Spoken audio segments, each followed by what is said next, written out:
إن الحمد لله نحمده ونستعينه ونستغفره ونعوذ بالله من شرور أنفسنا ومن سيئات أعمالنا من يهده الله فلا مضل له ومن يضلل فلا هادي له ونشهد أن لا إله إلا الله وحده لا شريك له ونشهد أن محمدا عبده ورسوله أما بعد فإن خير الحديث كتاب الله وخير الهدي هدي محمد صلى الله عليه وسلم وشر الأمور محدثاتها وكل محدثة بدعة وكل بدعة ضلالة وكل ضلالة في النار فأعوذ بالله السميع العليم من الشيطان الرجيم وما أمروا إلا ليعبدوا الله مخلصين له الدين حنفاء ويقيموا الصلاة ويؤتوا الزكاة وذلك دين القيمة وعن حذيفة رضي الله تعالى عنه عن النبي صلى الله عليه وسلم قال والذي نفسي بيده لتأمرن بالمعروف ولتنهون عن المنكر أو ليوشكن الله أن يبعث عليكم عقابا منه ثم تدعونه فلا يستجاب لكم رواہ الترمذی۔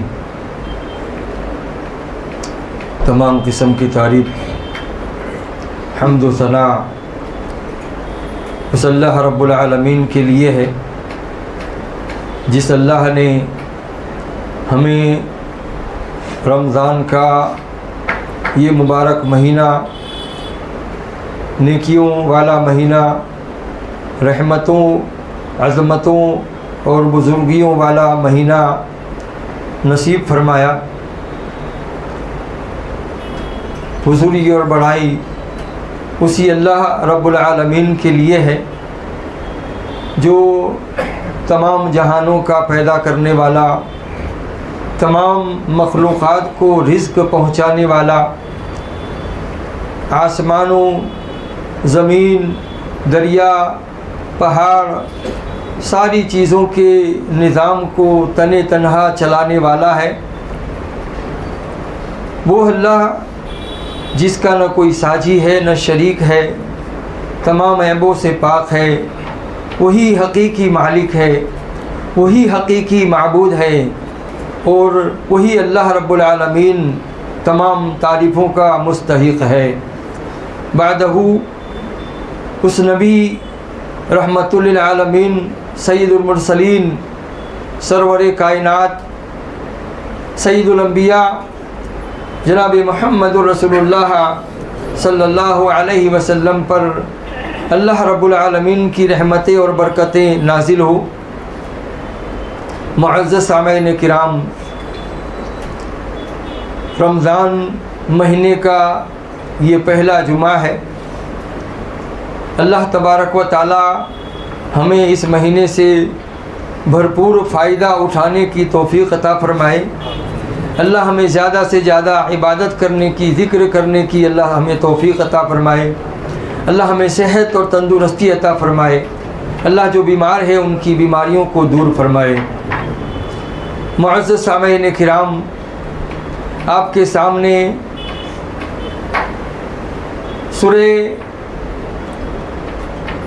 30ویں پارے کی ایک سورت کی ایک آیت پڑھی گئی ہے جس میں اللہ تبارک و تعالیٰ نے یہ حکم دیا ہے وَمَا أُمِرُوا إِلَّا لِيَعْبُدُوا اللَّهَ مُخْلِصِينَ لَهُ الدِّينَ۔ آدمی عبادت کرے، نیکی کرے، صدقہ کرے، خیرات کرے، تلاوت کرے، حج کرے، عمرہ کرے، لیکن اگر اس کی نیت درست نہیں ہے، اس کے عمل میں اخلاص نہیں پایا جاتا ہے، روزہ بھی رکھتا ہے لیکن نیت میں اخلاص نہیں ہے. سب لوگ روزہ رکھتے ہیں، ایک رسم بن گئی ہے، ایک رواج بن گیا ہے. ہم بھی روزہ رکھتے ہیں تو اس کا کوئی معنی اور اس کا کوئی مطلب نہیں ہے. اگر ہم روزہ رکھتے ہیں تو اللہ کے لیے رکھیں. ہماری نیت، ہمارا ارادہ یہ ہو کہ ہم یہ جو بھوکے اور پیاسے رہتے ہیں تو یہ اللہ کی رضامندی حاصل کرنے کے لیے، اللہ کو خوش کرنے کے لیے کرتے ہیں، ورنہ بھوکے پیاسے رہنے کا کوئی مطلب نہیں ہے، کوئی معنی نہیں ہے. آدمی روزہ بھی رکھتا ہے اور برائی بھی کرتا ہے، نمازیں بھی چھوڑتا ہے، موبائل میں ساری چیزیں بھی دیکھ رہا ہے، گالی گلوچ بھی کر رہا ہے، جھوٹ بھی بول رہا ہے، بے ایمانی بھی کر رہا ہے. تو ایسے روزے کا کوئی فائدہ نہیں ہے. یہ تو پھر بھوکا اور پیاسا رہنا ہوا.